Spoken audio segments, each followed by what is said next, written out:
Good. Less knee bend. Good, and then back up.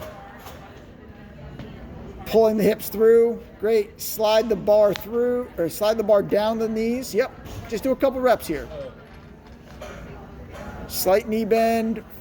Get that butt kiss. Boom. Yep. Anti-shrug, keeping the lats engaged. Love that. Yep. Good. Pull it. Oh, that's okay. And I love finishing it at the end, getting that posterior pelvic tilt, feeling the confirmatory glute engagement.